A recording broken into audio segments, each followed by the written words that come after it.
For our continued reading of the Bible through the year 2025, reading from the English Standard Version of the Bible by Crossways Publishing, a division of Good News Publishing of Wheaton, Illinois.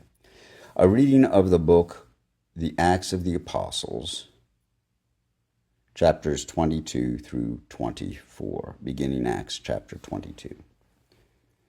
Brothers and fathers, hear the defense that I now make before you. And when they heard that he was addressing them in the Hebrew language, they became even more quiet.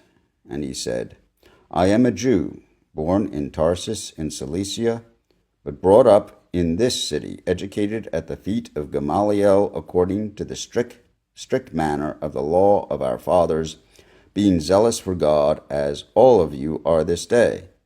I persecuted this way to the death, binding and delivering to prison both men and women, as the high priest and the whole council of elders can bear me witness.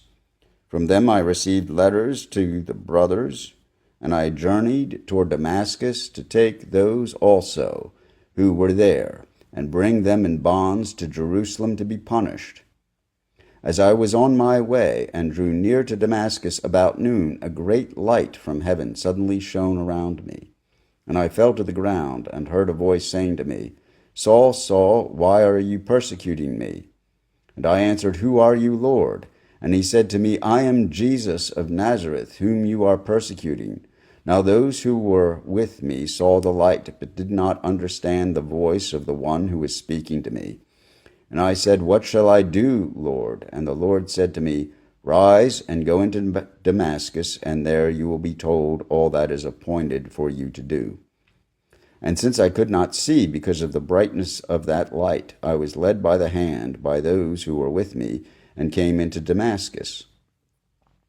And one Ananias, a devout man according to the law, well spoken of by all the Jews who lived there, came to me, and standing by me, he said to me, Brother Saul, receive your sight. And at that very hour I received my sight and saw him. And he said, The God of our fathers appointed you to know this his will, to see the righteous one, and to hear a voice from his mouth. For you will be a witness for him to everyone of what you have seen and heard. And now, why do you wait? Rise and be baptized, and wash away your sins, calling on his name. When I had returned to Jerusalem and was praying in the temple, I fell into a trance. And I saw him saying to me, Make haste and get out of Jerusalem quickly, because they will not accept your testimony about me. And I said, Lord, they themselves know that in one synagogue after another I imprisoned and beat those who believed in you. And when the blood of Stephen, your witness, was being shed, I myself was standing by and approving and watching over the garments of those who killed him. And he said to me, Go, for I will send you far away to the Gentiles. Up to this word they listened to him. Then they raised their voices and said, Away with such a fellow from the earth, for he should not be allowed to live. And as they were shouting and throwing off their cloaks and flinging dust into the air, the tribune ordered him to be brought into the barracks, saying that he should be examined by flogging, to find out why they were shouting against him like this. But when they had stretched him out for the whips, Paul said to the centurion who was standing by, Is it lawful for you to flog a man who is a Roman citizen and uncondemned? When the centurion heard this, he went to the tribune and said to him, What are you about to do? For this man is a Roman citizen. So the tribune came and said to him, Tell me, are you a Roman citizen? And he said, Yes. The tribune answered, I bought the citizenship for a large sum. Paul said, But I am a citizen by birth. So those who were about to examine him withdrew from him immediately, and the tribune also was afraid, for he realized that Paul was a Roman citizen, and that he had bound him. But on the next day, desiring to know the real reason why he was being accused by the Jews, he unbound him and commanded the chief priests and all the council to meet. And he brought Paul down and set him before them. And looking intently at the council, Paul said, Brothers, I have lived my life before God in all good conscience up to this day. And the high priest Ananias commanded those who stood by him to strike him on the mouth. Then Paul said to him, God is going to strike you, you whitewashed wall. Are you sitting to judge me according to the law, and yet contrary to the law you order me to be struck? Those who stood by said, Would you revile God's high priest? And Paul said, I did not know, brothers, that he was the high priest, for it is written, You shall not speak evil of a ruler of your people. Now when Paul perceived that one part were Sadducees and the other Pharisees, he cried out in the council, Brothers, I am a Pharisee, a son of Pharisees. It is with respect to the hope of the resurrection of the dead that I am on trial. And when he had said this, a dissension arose between the Pharisees and the Sadducees, and the assembly was divided. For the Sadducees say that there is no resurrection, nor angel, nor spirit, but the Pharisees acknowledge them all. Then a great clamor arose, and some of the scribes of the Pharisees' party stood up and contended sharply, We find nothing wrong in this man. What if a spirit or an angel spoke to him?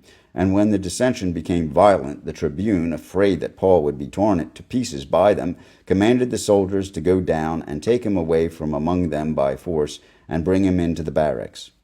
The following night the Lord stood by him and said, Take courage, for as you have testified to the facts about me in Jerusalem, so you must testify also in Rome. When it was day, the Jews made a plot and bound themselves by an oath, neither to eat nor drink till they had killed Paul. There were more than 40 who made this conspiracy.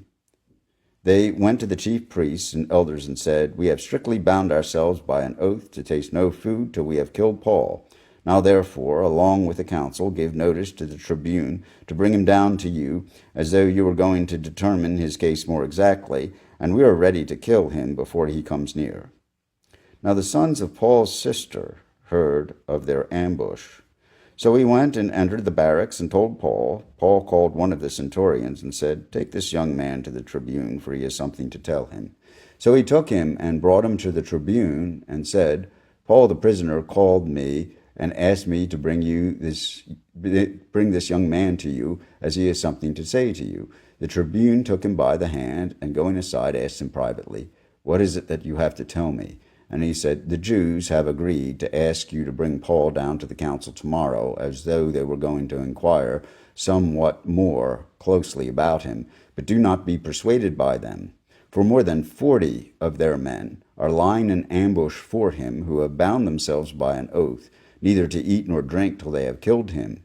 And now they are ready, waiting for your consent.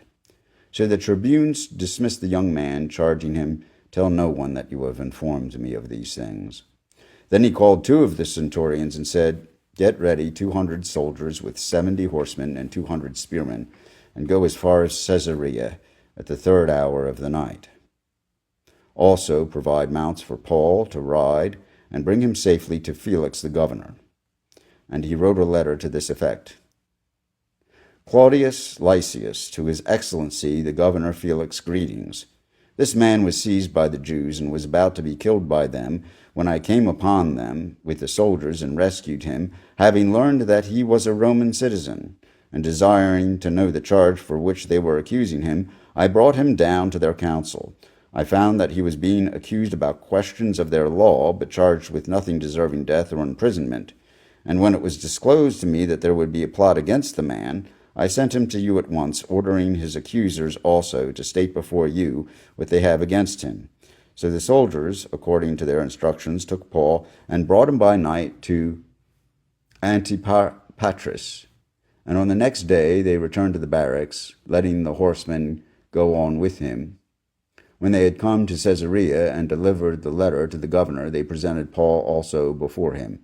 On reading the letter, he asked what province he was from.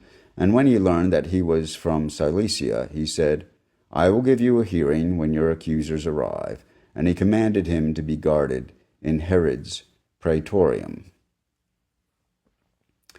And after 5 days the high priest Ananias came down with some elders and a spokesman, one Tertullus.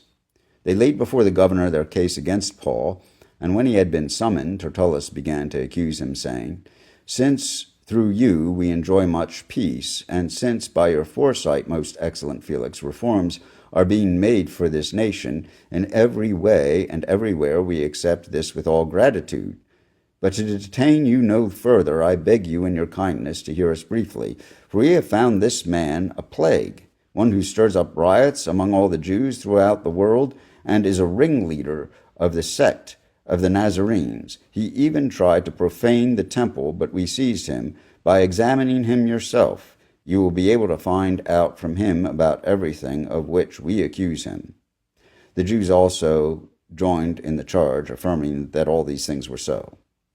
And when the governor had nodded to him to speak, Paul replied, knowing that for many years you have been a judge over this nation, I cheerfully make my defense.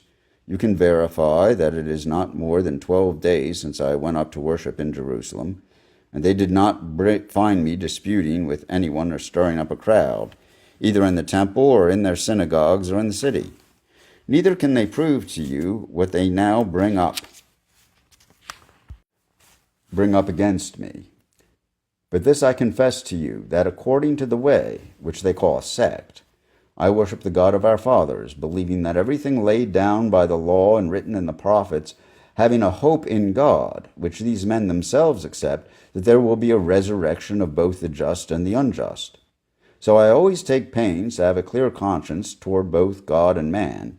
Now after several years I came to bring alms to my nation and to present offerings.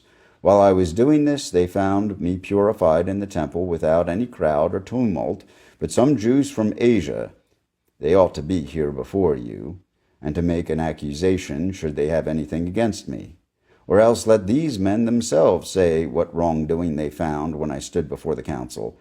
Other than this one thing that I cried out while standing among them, it is with respect to the resurrection of the dead that I am on trial before you this day.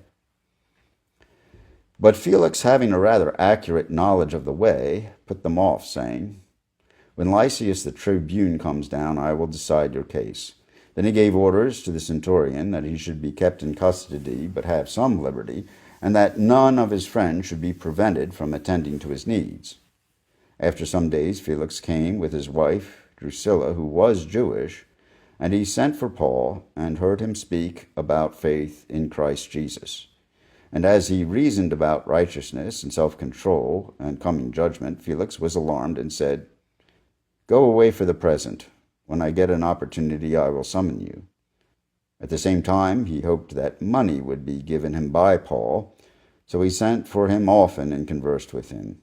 When 2 years had elapsed, Felix was succeeded by Porcius Festus. And desiring to do the Jews a favor, Felix left Paul in prison.